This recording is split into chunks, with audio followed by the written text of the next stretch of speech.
Hello friends, welcome to this channel. आज मैं आपको बताऊंगा कि किस प्रकार से जो पुर्तगाली लोग होते हैं वो लोग जब इंग्लिश बोलते हैं तो उनकी इंग्लिश अलग होती है। पुर्तगाल वाले जो पुर्तगाल में रहते हैं ना, उनकी बात कर रहा हूँ मैं। तो आज हम लोग बात करेंगे कि उनकी इंग्लिश किस तरह से समझी जा सकती है। ठीक है, तो मैं लिख देता हूँ थोड़ा सा यहाँ पे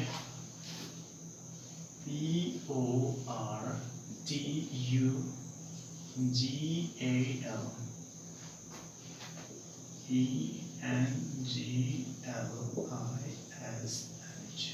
इंग्लिश, पोर्चुगल इंग्लिश। अच्छा, एक चीज़ और जानते हैं हम लोग इसके बारे में, जिसको हम लोग पुर्तगाल पढ़ते हैं ना, उसी को सही सही इंग्लिश में पोर्चुगल कहा जाता है। Portugal, Portugal. इसलिए अगर इंटरनेशनल लेवल पे आप लोग कहीं पे सुने ऐसा शब्द तो आप इस तुरंत समझ जाइए कि ये उसी पुर्तगाल की बात हो रही है जिसको हम लोग पुर्तगाल कहते हैं, लेकिन वो सही सही इंग्लिश में उसको पोर्चुगल कहा जाता है। पोर्चुगल, और यही होता है। ठीक, तो इनमें कौन सी दिक्कत होती है? जैसे मैंने आपको बताया था कुछ दिन पहले, चाइना वाले जो बोलते हैं तो उनमें भी कुछ समस्याएं होती हैं। वो लोग सही से बोल नहीं पाते हैं क्योंकि कुछ साउंड उनमें नहीं होते हैं उनकी चाइनीज भाषा में। ठीक वैसे ही कुछ प्रॉब्लम्स इन पुर्तगालियों के साथ भी होती हैं। जैसे मैं आपको बताता हूँ। नंबर 1, फर्स्ट, अब पहली समस्या क्या है, ध्यान सुनिए। जब कोई भी शब्द एल साउंड से खत्म होता है, एल अक्षर से खत्म होता है, तब ये पुर्तगाली लोग उसको बोल नहीं पाते हैं सही से। तो ये क्या करते हैं फिर, ये लोग एल को, इसको कुछ इस तरह से बोल देते हैं। ये रहा, मतलब एल की जगह पे ये लोग वाह बोल देते हैं। ये डब्लू वाला है ना, यही वाला है, वाह बोल देते हैं इस एल की जगह पे। अब मैं आपको शब्द बताता हूँ, जैसे CA और एल, कॉल, ऐसे बोलेंगे कॉल मी, तो इसको CAW, कॉल मी।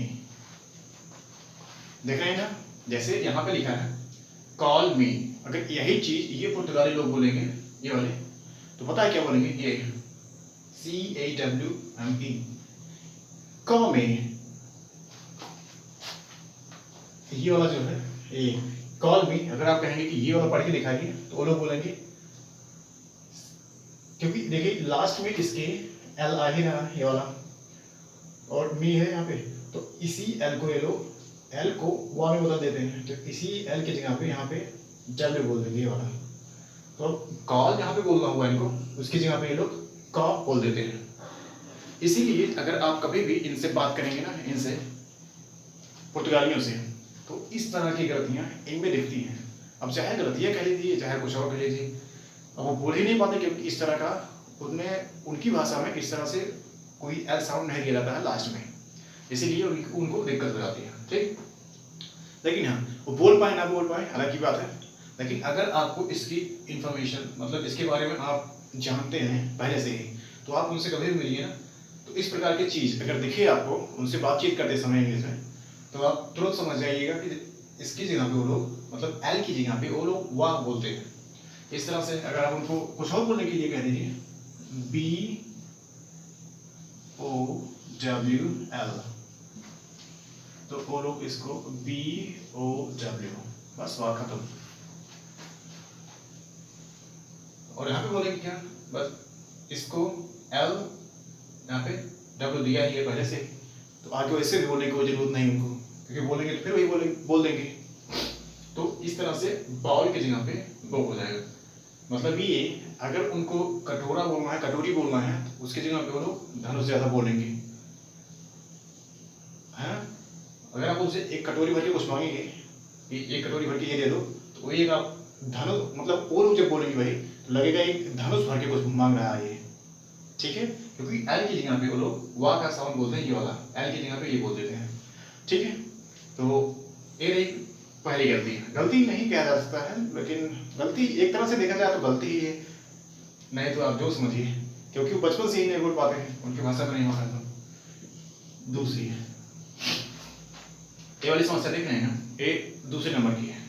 इसमें दिक्कत ये होता है कि जब कभी भी इनकी कोई किसी शब्द के लास्ट में आर जी, ये देखिए ये आर और ये जी, आर जी या फिर आर और ये जी, या तो ये मतलब ये जब किसी शब्द के लास्ट में कॉन्सोनेंट क्लस्टर्स आ जाएं।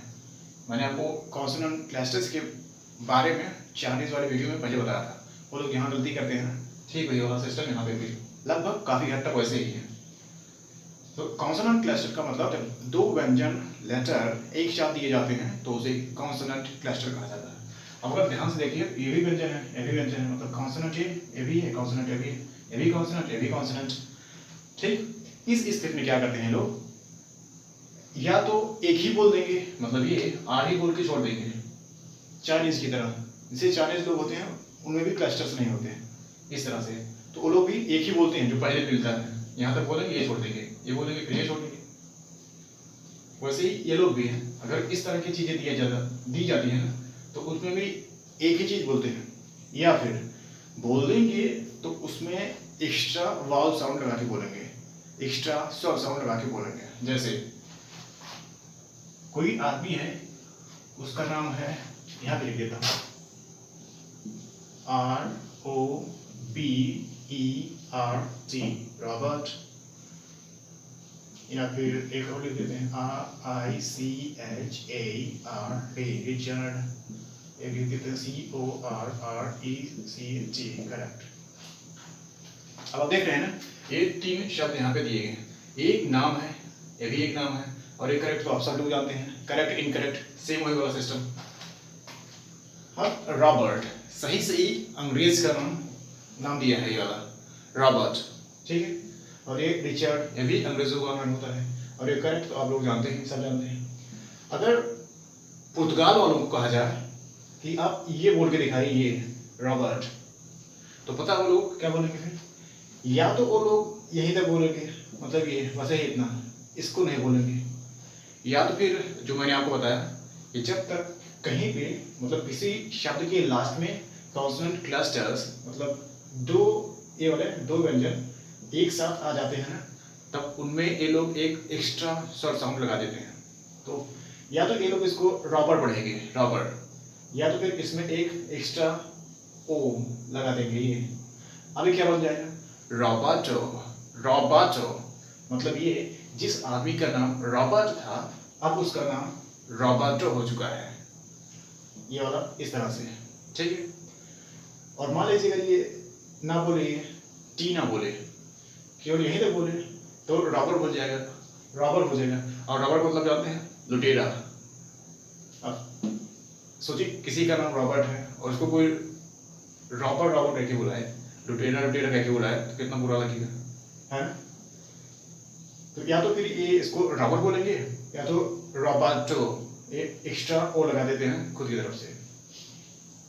ऐसे रिचर्ड, इसको नॉर्मली देखा गया है, जब ये बोलते हैं ना तो इसमें ये वाला साइलेंट कर देते हैं, ये डी साइलेंट कर देते हैं, तो ये बन जाता है रिचर्ड। वैसे देखने में ये रिचर्ड ही लग रहा है, लेकिन एक याद रखिए इंग्लिश में एक और शब्द है जो होता है रिच, रिच का सेकेंड फॉर्म, वो भी रिचर्ड ही होता है, जो कंपैरेटिव डिग्री में लगाया जाता है, अगर आपको ये सब पता है तो सेम वैसे ही कहने का मतलब इसका भी मतलब बदल गया। बोलना उनको रिचर्ड था, बोल उन्होंने रिचर्ड दिया, इससे कंफ्यूजन हो सकती है। कंफ्यूजन क्या हो सकती है, समझने में दिक्कत होगी पक्का, लेकिन अगर आपको पहले से पता है तो कोई दिक्कत नहीं, जैसे नीचे है वैसे बोलो नीचे। फिर करेक्ट, इसको बोलना होगा ना करेक्ट, तो इसमें वो लोग फिर एक्स्ट्रा एक ओ लगा के बोल देंगे, ए वाला, तो बोलना उनको करेक्ट था, या तो यही तक बोले करेक्ट, क्योंकि लास्ट में वो लोग इसमें जैसे होता है एक ये आधा का और ये टा, इस तरह से कुछ बनता है। तो जब ये लास्ट में दो व्यंजन मतलब कॉन्सोनेंट एक साथ आ जाते हैं तो एक ही बोलेंगे, अगर यहीं तक बोलेंगे तो केवल करेक्ट बोल देंगे, और अगर पूरा बोलना है तो फिर एक एक्स्ट्रा ये भी लगाना होगा, ए प्लस कर दीजिए, ओ मतलब कोई एक ओ साउंड, शॉर्ट साउंड, तो इस तरह से या तो इसको टो कर देंगे, मतलब करेक्टो, और ज्यादातर करेक्टो ही बोलते हैं इसमें, क्योंकि ये जब ओ लगा देते हैं तो आसान हो जाता है इनके लिए बोलना, ठीक है। तो आज के लिए स्पेशली जो ज़्यादातर गलतियाँ होती हैं इनसे पुर्तगाल वालों से, और वो भी इंग्लिश में, तो ये सब मेन गलतियाँ रहीं। कुछ और गलतियाँ हैं जो जैसे चा को ता बोल देना, और चा एक होता है ता, उसकी जगह पे चा बोल देते हैं। और कभी कभी कुछ इसी तरह से छोटी छोटी गलतियां हैं, लेकिन वो सब फिर भी समझ में आ सकती हैं आपको। लेकिन ये जो रॉबर्ट है, रॉबर्ट को रॉबर्टो बोल देना पूरा पूरा, करेक्ट को करेक्टो कर देना, और ये एल वाला है जैसे एल को साइलेंट कर देना, मतलब एल की जगह पे वाह बोल देना, ये सब ऐसी गलतियां हैं जो आपको नॉर्मली समझ में नहीं आ सकती हैं। ठीक है, तो आज के लिए इतना ही, मिलेंगे किसी और वीडियो में, तब तक के लिए thank you so much for watching the complete video. Thank you once again from the bottom of my heart, thank you and bye bye.